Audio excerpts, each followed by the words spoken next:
இளைஞரணி செல்ல இருக்கும்போது முதல்ல நம்ம கட்சி ஆரம்பிக்கும் இளைஞரணி செல்ல நம்ம அண்ணன் எல்கே சுதீஷ் அவர்கள் பொறுப்பேற்றிருந்தாங்க.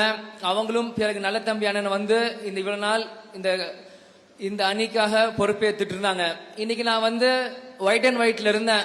அப்போ எல்கேஎஸ் அண்ணன் சொன்னார், நீ முதல்ல எல்லோ ஷர்ட் பிளாக் பேண்ட் போடணும், அதுதான் இளைஞர் அணிக்கு ஒரு அடையாளம் அப்படின்னு. நான் வண்டியில ஏறிட்டேன். ரன்னிங்லே போன் பண்ணி ஒரு சட்டை ஒரு பேண்ட் வாங்கி ரன்னிங்லே வண்டியிலே ட்ரெஸ் மாற்றி தருமபுரி ஹோட்டல்ல இருக்கும்போது ஒயிட் அண்ட் ஒயிட்ல வண்டிக்குள்ள ஏறின. வெளியே மண்டபத்துக்கு வெளியே மஞ்சளும் கருப்பும் போட்டு இறங்கின. மாமா எப்படிரா அப்படின்னாரு. அதெல்லாம் அப்படிதான், வாங்க போலாம் அப்படின்னா. இந்த வேகம் எனக்குள்ள இருந்தா அதே வேகம் கடக்கோடி தொண்டர்களுக்கும் அந்த வேகம் இருக்கணும். இப்போ இளைஞர் அணி அப்படின்னு இந்த பொறுப்பு கொடுத்திருக்காங்க.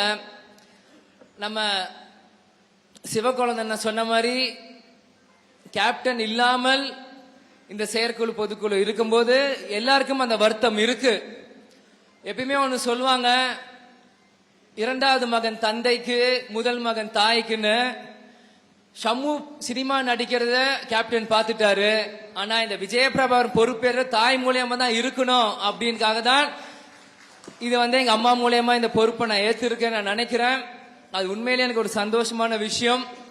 கேப்டன் இல்ல அப்படின்னு வருத்தம் நம்ம கூட இருந்தாலும் கேப்டனோட லட்சியத்தை நம்ம எல்லாரும் வெல்வது நிச்சயம். அதுதான் நம்மளுக்கு அவளுக்கு நம்ம கொடுக்க போற ஒரு பரிசு. செய்திகளை உடனுக்குடனும் துல்லியமாகவும் தெரிந்து கொள்ள சப்ஸ்கிரைப் பண்ணுங்க.